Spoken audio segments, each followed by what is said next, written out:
The news is how we find out what's happening in the world. It's how we form our opinions. Opinions based on facts.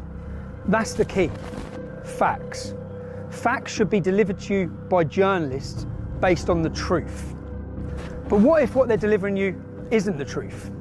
What if it's stories that are manipulated to make you think a certain way, to follow a certain narrative, different people's agendas? And what do they do to those who go against that mainstream narrative?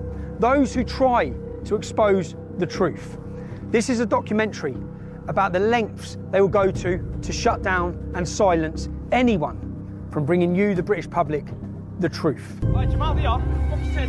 I lost my job over this. Non-disclosure agreements. He's a nasty little piece of shit. Swung the hockey stick over his head and hit me in the spine with it. Well, it's so baby, he's in the rain. This kid was out unconscious already. That's just malicious. I'm not standing, you're not going, but no, because what you're doing, I know what you're doing. Tommy, I am gonna mince your kids, mate.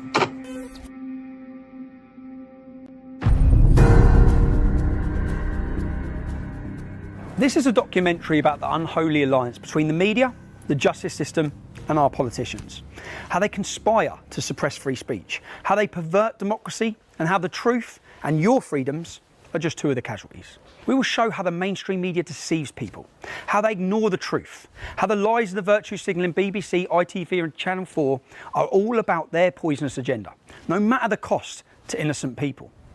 It's also a documentary about how an everyday playground incident between two young lads was spun into global news, at a terrible cost to so many people, not least the two young lads themselves. We will show how the law is being abused, how people driven by hateful ideologies attempt to intimidate and silence anyone who dares to challenge the so-called progressive, so-called liberal narrative. We will show the foolishness of our fear-driven political leaders who jumped on a story, took a side without knowing the truth, or worse still, knowing it but hiding it, because the truth didn't fit their narrative, regardless of the human cost. And we'll ask three important questions. Firstly, is the media accountable to anyone, in any way, for what they report? Years after the Leveson inquiry, has anything changed, or do they continue to act with impunity? Secondly, is our legal system still fit for purpose? We will show how lawyers who hate Britain but love jihadi warriors have weaponised the law system against us, and how the legal system really only works for the rich. And finally, how do we keep our politicians accountable? If the police, the courts and the state can silence anyone for speaking inconvenient truths, truths that may raise questions about government policy, is the UK any different from China, Russia or Iran in their treatment of dissidents? And of course, for Piers Morgan, for Jeremy Fine, for the BBC, ITV and Channel 4, it's a tutorial on journalism. Keep watching it, you'll learn a lot.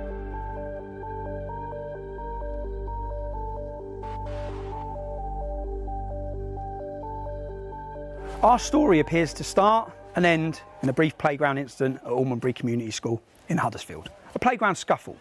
One boy poured a bottle of water on another child. The school dealt with it, and that should have been that. 3 weeks later, however, a video clip of the incident surfaced, and within hours, with the help of lawyers and the ignorant rantings of ITV's Piers Morgan and the BBC's Jeremy Vine, it was made into a global news event. And the lives of so many people were turned upside down. Such playground incidents happen every day. So why was this spat between two boys transformed into global news?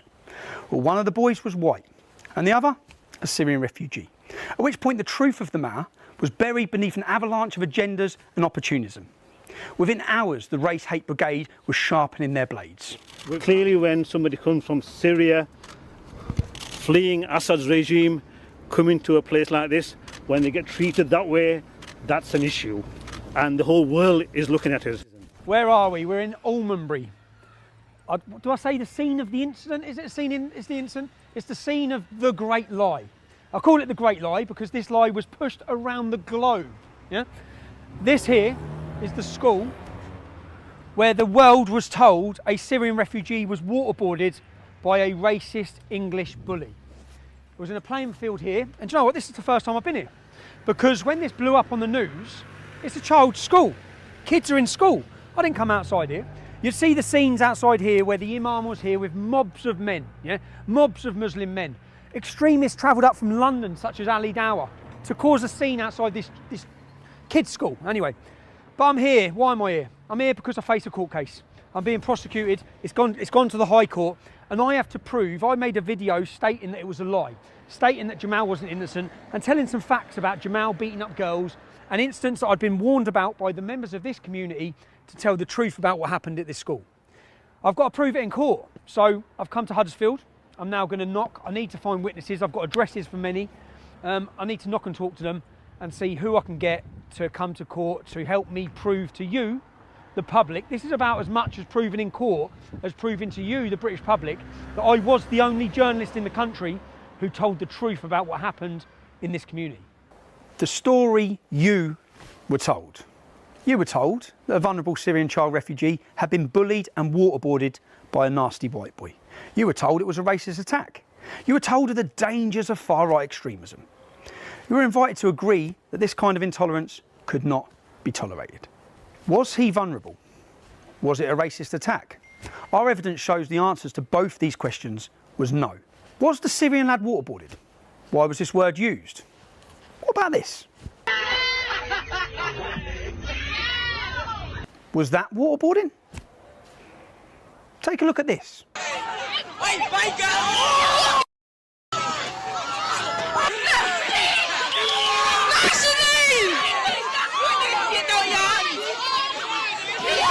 It shows a group of non-white children beating up a white girl. It went viral online, but it wasn't touched by the mainstream media. It wasn't made into a global story. Why not? Meanwhile, the usual suspects had lit the fire and were gleefully stoking the flames. Everybody was exposing the scumbag that did this, who I hope gets severe retribution. And of course, the politicians. They're always quick to jump on the bandwagon. Theresa May, Sajid Javid, Naz Shah, Nicholas Soames, Winston Churchill's grandson. Such moral outrage. And it's not just the media and the politicians. In today's Twitter and Facebook driven worlds where celebrities and groups compete to virtue signal, most of them driven by the warm feeling they get by expressing their moral outrage, or by fear. The fear of what might happen to them if they don't.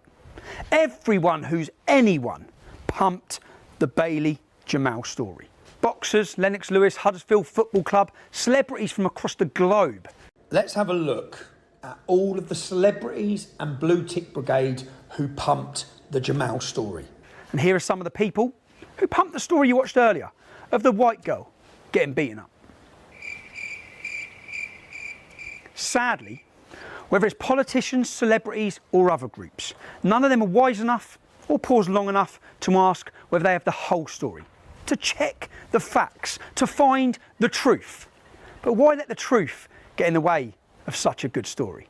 And this story was just too good a story. Two lads in a playground scrap is not international news. But racist white thug waterboards helpless Syrian refugee, boom! Racism can't be tolerated, beware of the far right. That's their kind of story. We'll hear more about the militant left later, but they clearly weren't going to miss out on this.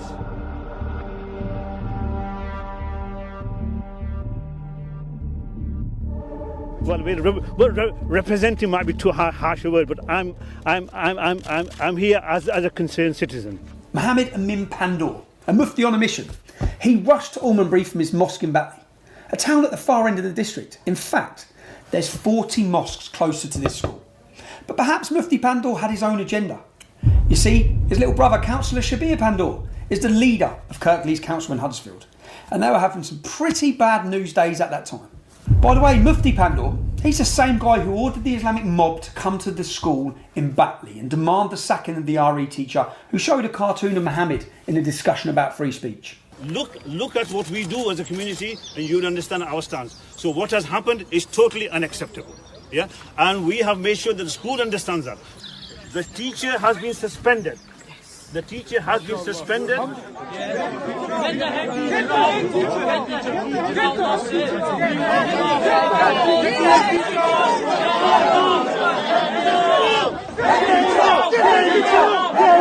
You may recall the teacher had to flee and he's still in hiding under police protection. Luckily, he hasn't ended up like Samuel Patty, the French teacher who was beheaded for having a similar discussion in a classroom about free speech. You see, free speech is essential for any society wishing to maintain intellectual and social progress. But not all societies are bothered about intellectual and social progress. Should we be silenced by the demands of Mufti Pandor and Sharia law? Should we sacrifice our freedom of speech? Should we sacrifice the free and open exchange of ideas? Should we sacrifice the cultural inheritance of which we are all custodians? But back to the bad news days in Kirklees and the playground incident in 2018. There was also Kirklees councillor Masood Ahmed. I'm not aware of there's a problem at the school. That's something obviously I need to find out in terms of that if there is a problem at the school, and that is something I will definitely be picking up. Now, some of you may remember this. My colleague is going to explain what's going to happen next, right? Am I being arrested? I am being arrested. Causing a breach of peace. I've caused a breach of peace. I'm being arrested. But the content of what you're Can we just say streaming. The content of what I'm streaming, I'm being arrested for breach of the peace. I'm being arrested for breach of the peace. You've all watched this. You've all watched this. You've all watched this. You've all watched this. Can you get me a solicitor? Can you get me a solicitor? Can you just turn off your live feed? Can you get me a solicitor? Turn off your live feed, please. Yeah? Do you understand what I've just said? No, can you explain it again? Causing a breach of the peace. What does that mean? What does that mean? At the same time as this playground spat between two young lads, 20 Huddersfield men were being jailed across Yorkshire at Leeds Crown Court for what would be the biggest grooming gang Britain has ever seen. Ultimately, 35 almost exclusively Muslim men would be given 380 years in prison for grooming, trafficking and raping young children, most of whom were known to Councillor Pandor's Kirklees Council. Mufti Pandor travelled for half an hour to rabble-rouse a gang outside the school gates over this playground incident, when within a couple of mile radius in Batley, police have arrested a further 99 men in relation to historic sex crimes. So far, 32 have been charged, including one Ibrahim Pandor, 41 of Batley. That makes it the highest destination of grooming gang arrests anywhere in the UK. We Googled to see what Mufti Pandor has said about these grooming gang atrocities. Nothing. We Googled to see what Councillor Masood Ahmed's condemnation. Nothing. In fact, we can't find the condemnation from the Mufti's brother either, Councillor Shabir Pandor, leader of the council. Just one statement from him, reported in June 2019, telling the National Working Group of Child Sexual Exploitation Response Unit that his authority had moved forward. That's it. They've moved on. Never mind grooming gangs, gang rape of young children. All these men seem to be far more concerned about what happened in a playground at Almondbury Community School, or about cartoons of their prophet Muhammad.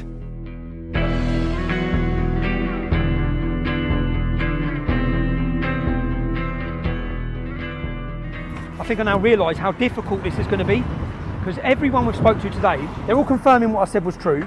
Everyone's confirming what Jamal was like, including school staff. But as soon as I mention this camera, as soon as I mention court, I need someone to come to court, they just totally silence straight away. No one can have said that. No one can have said this.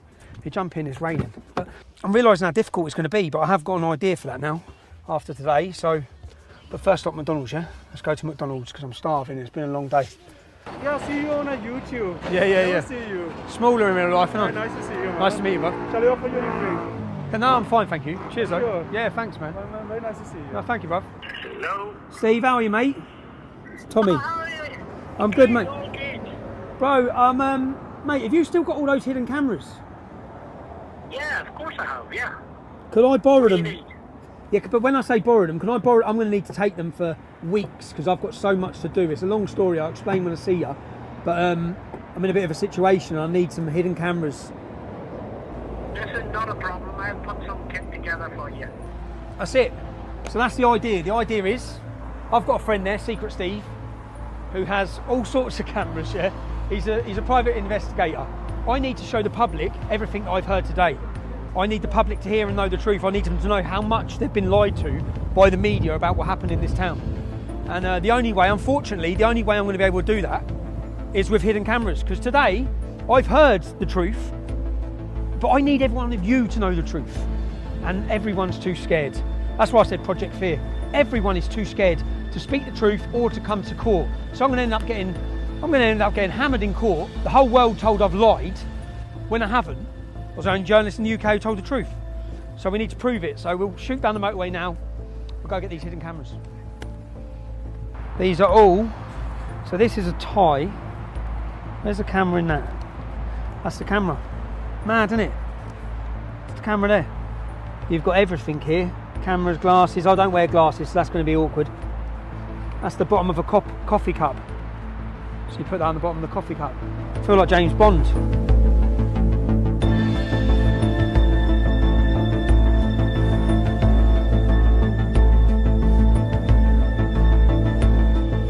This today, that's the camera. I'll have to take this off, but it doesn't matter because apparently this records all the audio, records everything. That's the camera, and I feel a little bit dirty doing this, but it is the only way I'm going to get people to speak. And then I need you to hear what I hear. The idea that people would maraud the streets looking for him was appalling. The fact that the video itself, although it showed the accumulation of things that are built up to that,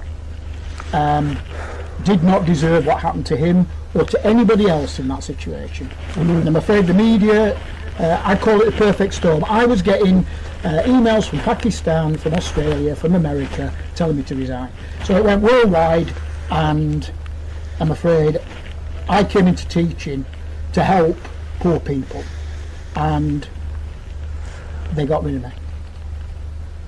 I've got a problem here. I lost my job over this, and as a result the council has told me that I cannot speak to anybody ever about it. So unfortunately... Well, you lost your job over the Jamal Bailey thing? I was there when it happened, I was there when I dealt with all the situation, and then Ofsted came, then Trevor wasn't there anymore. That's all I can say. I can't get a job, so that's where it's left me, and I can live with that, but Bailey were only 15. I can't live with that. That's different. He's got a He's a young man with a life that he should be. He's an articulate lad. He's got a lot about him. That's terrible. I can't. No, okay. If I do, I could get myself into real trouble. No, okay. I could, really serious trouble, legal trouble, because part of the council's... You've signed an NDA or something? Correct. So they've said you can't discuss it. And what was the NDA? So you keep the pension? So you get a pension? Yeah. Fucking hell, bruv. I have to be very careful about what I say to it. I'm not allowed to talk about it. I really am not. So I can't discuss it. I can't discuss it with the media. I've always wanted to have my say against it, which I've never had. Never been allowed to have. Never been allowed to say goodbye to my staff. Was just told to leave. So I worked there nearly 20 years, and never got a card, never got a goodbye. This whole thing was just used. The whole thing was used, yes, to push them in. And hijacked, and by the right of the political. I'm quite a political person. By the right and the left, it was hijacked and spun all out of proportion, and now we've got problems. But essentially, what I've got. So what you'll meet is a wall of silence. What a mess! It is a mess, but it's a tragedy. It's a tragedy for Bailey. I'm not sure Jamal will get anything out of this ever in his life, positive out of it either, necessarily. He might have got a few silver coins from Judas, but that's about it. You know, that's it. The thing is that the incident happened 6 weeks prior, or weeks prior. And then on the same day at the same time, I've looked at the timings, the GoFundMe set up, the statement's released. Well, now you see you're putting a picture together. And then they're built up. I couldn't comment on that, but you've got a picture there. And built up as a racist incident. Correct. He's Syrian, he's English. Correct. Job done. Already, that's gold, yeah? I know that's gold. All I hope that's recorded. I can't turn a computer on. So I just pray that's got the audio and the visual, and it's not pointing up there, that we've got it, because that was the head teacher, and that's the first visit, and I know this is going to work. So I now know, just off that, I didn't think he'd talk. I thought he'd shut the door in my face. He didn't. He seemed like he wanted to talk. There's a lot he wants to say. So, but yeah, let's go. Next stretch, yeah? This is exciting. was there a racism problem in the school? And well, no, I don't think there was. What about other Syrian refugees? Like, do you think what happened to Jamal in the school was because he was a Syrian refugee? No, not at all. I told you before that would have happened if the child was white, big, blue, whatever colour. They're all scared. Yeah. We've all got careers, aren't they? I work for probation service now. You do now? Yeah. So I don't know where I stand with it.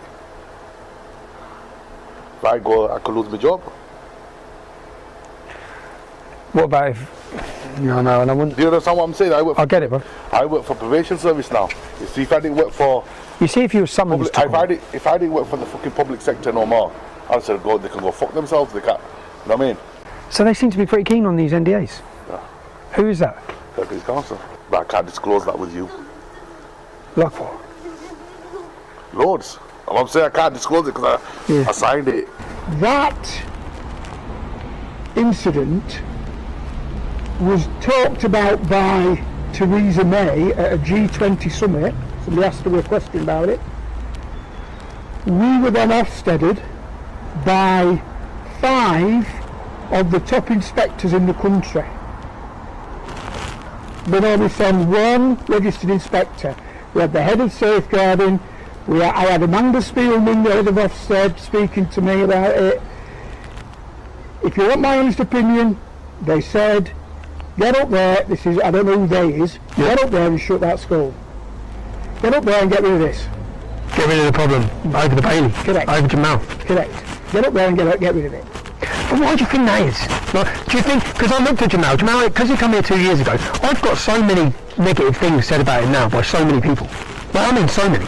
Well, I mean, I've got children at school. I said it to you before. We had 9 Syrian children, 9 families. Yep. We only had 1 issue. Well, my view is that you won't get much of an answer out of Rob because he worked there and he's bound by various confidentiality. So non-disclosure agreements. Did he get paid as well? he's not going to comment. They all have. Every teacher got paid not to tell the truth. But the head teacher can't even talk about Jamal at all. No, neither can I. Neither can you. What's your name? Well, if you work it out, it must be a good one, mustn't it? Oh yeah, so, did you work there as well? No, I was the chair of governors there, but so it's not. What my issue is? You're not going to get anywhere. Really. No, yeah. And Rob wouldn't talk to you either, so it's. They're trying to. It's pointless me even giving you. I told the truth. Your contact details. Okay. It wouldn't work with it. I told the truth about what happened that day. I am not even arguing. His life was destroyed. Well, that's not fair either, is it? As a racist bully, and he weren't. And he wasn't. I know. You and I both know that. I know. Unfortunately, the truth is just. How much money is it? I can't see the figure because if I see the figure, it goes out.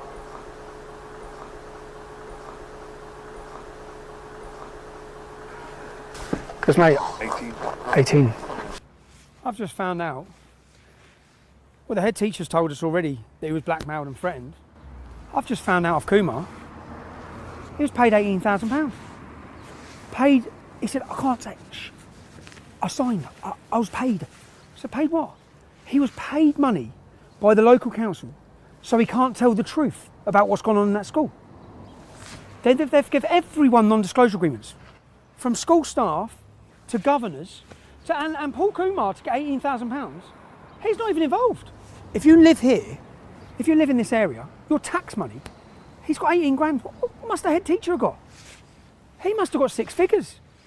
How much money have they spent on this lie? We put in a freedom of information request to Kirklees Council to find out exactly how much they had spent of taxpayers' money to get the silence of their staff. They didn't answer the first request. They avoided the second. Only when we sent them legal letters, because they have to by law answer these questions, did we get our answer. They had spent over £250,000. Nearly £275,000 of taxpayers' money was spent making people remain silent. But they've spent money silencing everybody, so no one can ever, this is forever, once you sign that agreement, no one can ever tell the truth, while they pushed this manufactured lie that destroyed lives, schools, communities, everyone's life. I've seen life after life after life, person after person's life destroyed, while the council, your local council, Kirklees Council, give away hundreds of thousands of pounds to make sure that the truth can never be told. I can't believe it. I knew from day dot, I asked myself the question, when this was blowing up and I knew the truth, I kept saying, how come no teacher's telling the truth? If all those teachers know what's gone on in that school, how come none of them are coming out and saying? Well, now we know. Now the whole world's going to know. Because Kirklees Council paid them not to. Unbelievable. Unbelievable.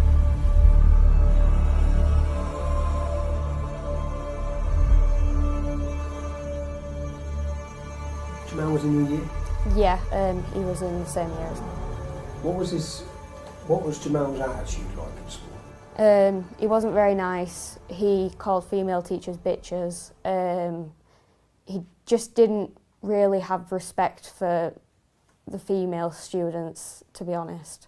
Yeah, basically we were in a PE lesson and we were playing hockey with a teacher called Mr. Cattell, and I had taken the hockey puck off of Jamal because I was on the other team and sent it to the other side of the room where my teammates were, and I then turned around and just felt a really sharp pain in my back, and he'd swung the hockey stick over his head and hit me in the spine with it.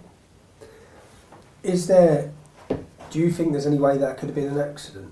No. It knocked me to my knees. It knocked you to your knees? How long had Jamal been at school when this happened? About 2 weeks.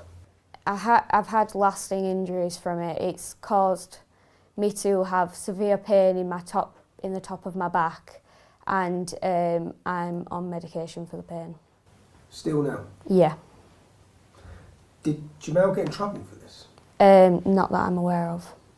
First, I want to apologise to anyone I've been forced to record with a hidden camera. Sadly, people are terrified to tell the truth because of the potential consequences. But the truth still needs to be told. Do you remember of any incidents specifically with Jamal with girls? Well, there was that one where he hit that girl with hockey stick, wasn't it? Yeah, Charlie. Charlie. Yeah. I think of her name then. Yeah, in Moscow. Lovely little girl, that. Yeah. It was just rude to him, obnoxious, bloody nasty. No respect for ladies, no respect for girls. Yeah. Expected everybody to bow down to him. Because he was to the side of me, so he tried pushing me and so I quickly moved out there because obviously I knew what he was like, he would have actually hit me and stuff. Yeah. So I moved, and then that's when he moved his arms if he was going to try to slap my face back. Okay. And he did, but on that day he spat at you multiple times. Where'd the spit go? Literally all on my uniform at the side and all down the school bag. Because when I went home I told Mum and my Mum were disgusted in it. But the school said that because it was outside of school times, they can't really do much about it. Okay. He's a nasty little piece of shit. Was he? Yeah. And I told your solicitor that when she rung me. Okay. Horrible boy. Was he? Yeah. And it's all that. What was he like at school then? Nasty. To? Everybody and anybody. He had no respect for women at all. None. And even staff. No respect for them? No. I told his solicitor all this on phone. Okay. Jamal grabbed him by his tie, literally threw him against the wall, cracked his head open against back at wall and just kept throwing him against the wall. This kid was out unconscious already. That's just malicious. That's just intent to kill. The house. Were they? They had a young lad and a girl, and they were horrendous. The kids, they were just horrific.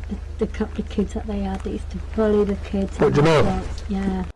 See, what was Jamal like though? A dickhead. Was he? He came to isolation a few times. He wasn't perfect child. No. He was betrayed. Well, you know what job I did, don't you? He was in isolation. Yeah. Yeah. In isolation loads of times. Was he? Yeah. What was he like though? Troublesome child. Yeah. He used to make up fucking stories. He used to make up stories? Yeah. At one stage, I think he said something to do with his sister. Somebody said something to his sister and I was in isolation. And I just got come out and he was waiting outside isolation and wanting to beat the girl up or something. I can't remember. Who he wanted to beat the girl up? That said something to his sister. Just 1 second, I'm just going to... Yeah, no problem. Yeah, no problem. Well, he used to lie a lot. But this whole thing was built off what he said, and if he lied a lot, it's a big problem. Yeah. Was it? He was quite a violent person. He was a violent person? Yeah. Like, so I was the year below and he was the year above. Yep. He used to, every time I walked past, try grabbing me and... Every time you were passing. What happened with you and him? In the toilet, she just comes up and tries wrestling and take it on. What was that over? Nothing at all. He did it the majority of the day, every day. Every day? But when you saw him? He just attacked you?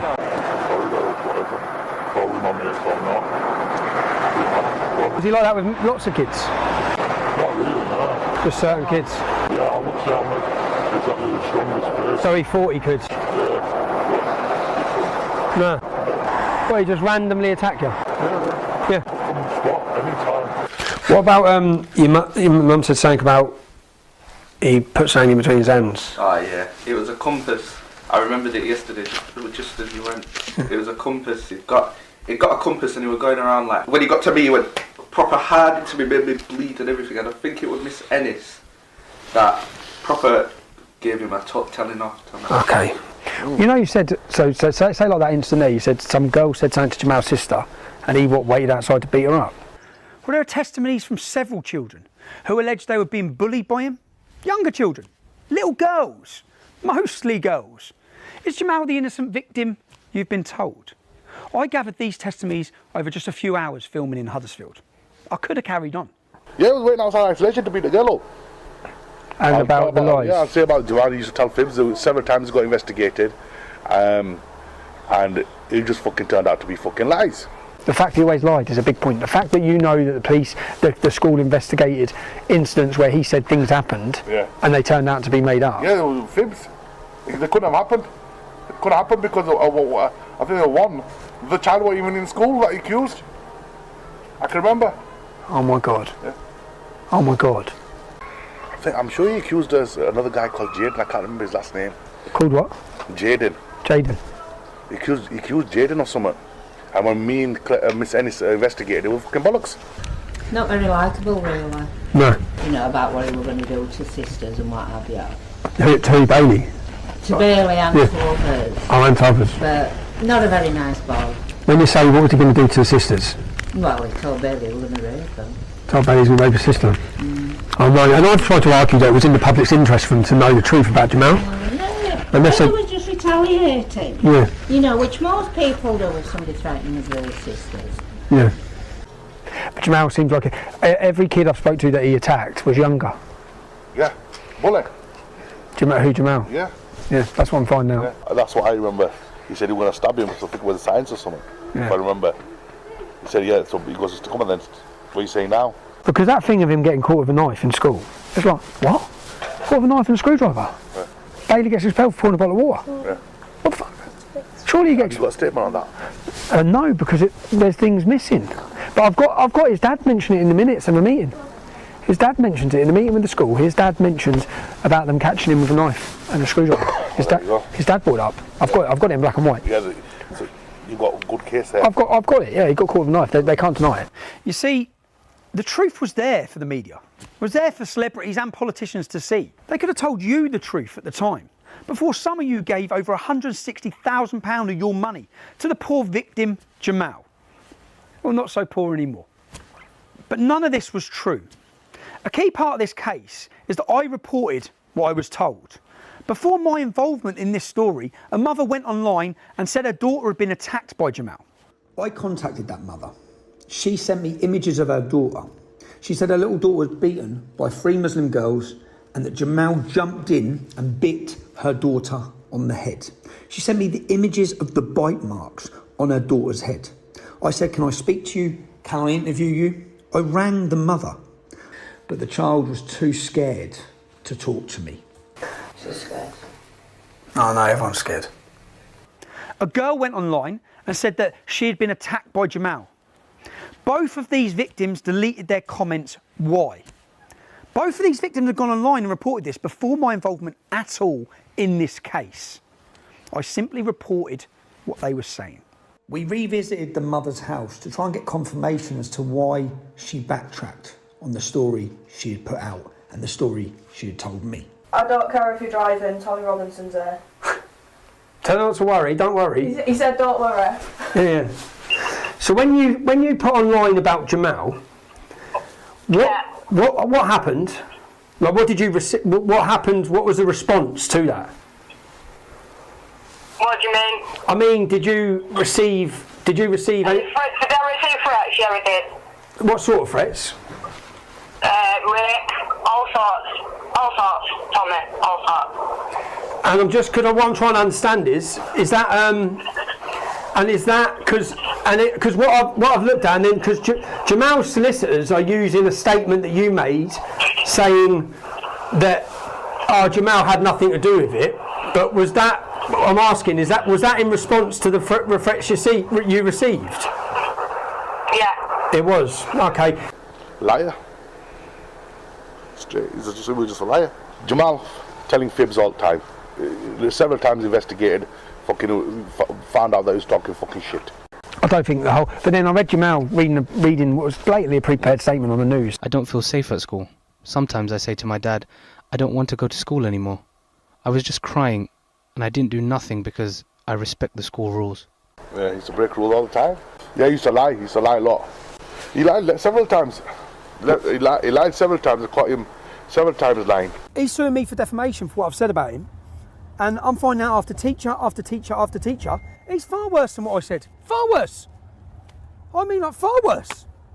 He was put up on a pedestal by every single media outlet, politicians, footballers, celebrities, boxers, everybody. And he's suing me for defamation for what I've said about him. All I'm knocking on the door and asking teacher after teacher after teacher is, what was Jamal like? And it's just flowing. It's just boom. And he was far worse than anything I said. Far worse. I find it insane. Because there is no way that all the things I'm now finding out, that no other journalist has found this out. They must have known what he was like, because it hasn't been hard.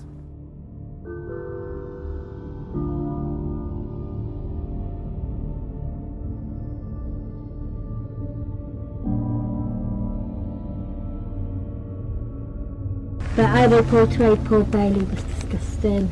It really was. Because that's what I spoke to loads of people who said, no, Bailey wasn't a bully. No, he wasn't. He wasn't racist. His mum had a bit of a gob, don't get me wrong, because they used to live up here. Yeah.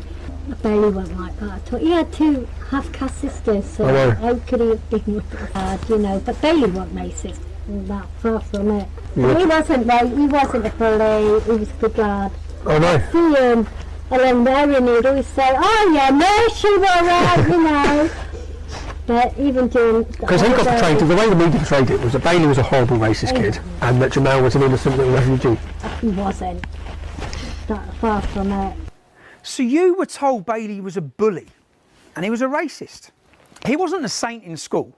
He'd be the first to admit that. But he wasn't a bully or a racist. The police concluded there was nothing racist about the scuffle. Yet you were told he was vermin. You were told he needed to be dealt with. He was vilified by the media, by politicians and by celebrities. Bailey a bully? Bailey a racist? Not according to his teachers and other children. Not according to his head teacher of his school. He was a 15-year-old kid, and he would have been, could be, have a great future. He's a very articulate lad. He's got a lot of issue about justice. Yeah, I think, you know, I could have seen him being a lawyer or something like that because he has that in him. Really? Yeah. And he would stand up for his peers in school where he felt things were. Yeah. You know, he would do that. I just want to tell the truth about Bailey. Yeah, well... His life was destroyed. Well, that's not fair either, is it? As a racist bully, and he weren't. And he wasn't. I know. You and I both know that. I know. Unfortunately, the truth is just... But Bailey didn't even get to sit his GCSEs because of this campaign of hate, this perversion of the truth. What about Jamal's broken arm? Which the world was told was because of bullying. That was a lie. School incident reports record that he had been punching a much younger child in the face while holding him in a headlock, and he was pushed off him, fell and broke his arm. The police considered the incident to have been dealt with properly. I think he picked, and I don't know who, somebody pushed him to get him off. He started calling my mum a white fat bitch and stuff, and then he like... You start calling your mum a white fat bitch. A white fat bitch. And then I went up to him, and then Like I chucked a bottle at him and then he put me in a headlock and then my mate pushed him off me. And I believe that's how he broke his arm? Yeah. So he had you in a headlock? Yeah. So he physically assaulted you? Yeah. You said he called your mum a white bitch? Yeah. Is that sort of terminology he uses a lot? Yeah. There were all sorts of misconceptions, like the fact that he had a broken arm. Oh, I've got 2 independent witnesses, No, Taryn. he hit a year 8 kid.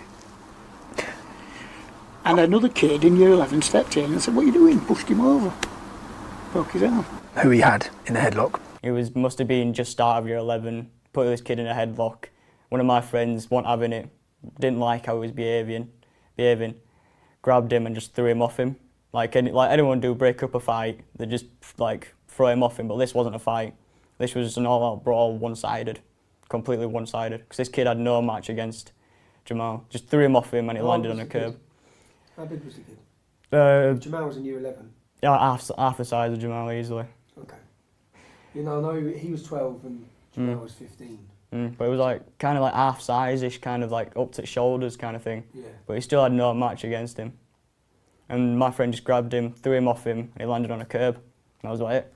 So I've read it reported by Jeremy Vine and in the newspapers that that was an incident of Jamal being bullied. No, exact opposite. He was bullying this kid. So you see, people thought that was all part of it. But that's, do you know why Can somebody be thrown to the floor with a broken arm? But do you know why they thought it was part of it? Because the solicitor said it was. No, well, that's not true. That generally is not true. I could even name it. I won't. But I could name the child in year 8 that he did it to, and I could name the child in year 11 that stepped in. So someone stepped in. Because basically the school was a pretty good place. Kids had good values. So if you saw a bigger kid hitting a little kid, you'd step in and say, "What are you doing? Get off him." And we even had it where... Do you know what he said to the year 8 kid? No. Called his mum a white slag. Yes. Now I've got that on camera as well. Now you say it, yes, he would have done that, and that would have been incredibly provocative for him. Even in his statement to court, Jamal claims they were forced to relocate from Huddersfield for their own safety to a different part of the country. Really? Because the records say there was no racial motivation and there was no threat at home. That's what the records say. And this is why the authorities, they refused to move them.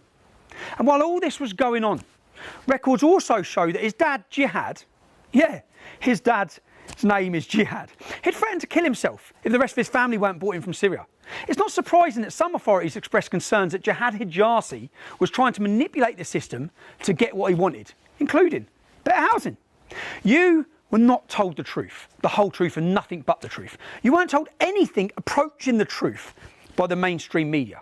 And in Jihad Holy War's statement to the court, Jihad said that he wished he had died in the war with his family rather than go through what happened at Almondbury Community School. Really? He wished he was dead and all his family were dead rather than go through this school playground incident. Listen to the clip again. Say now then. Nothing. Say now then. Hey, nowhere. Fuck, say nowhere. Listen to what Bailey's saying. He's asking Jamal repeatedly, what are you saying now? It wasn't a random attack. It wasn't a racist attack. Bailey didn't threaten to stab Jamal. The playground incident was not the beginning of the story. It was a culmination of many events. Not least, it was a response to Jamal's alleged threats to rape Bailey's younger sisters. They were about 9 years old at the time of this. So how's it go at that school when you saw the portrayal of what happened with Bailey and him? Because he was painted as this innocent little kid. He wasn't innocent. He started everywhere. He started everywhere. And I used to see him bully Bailey's little sister.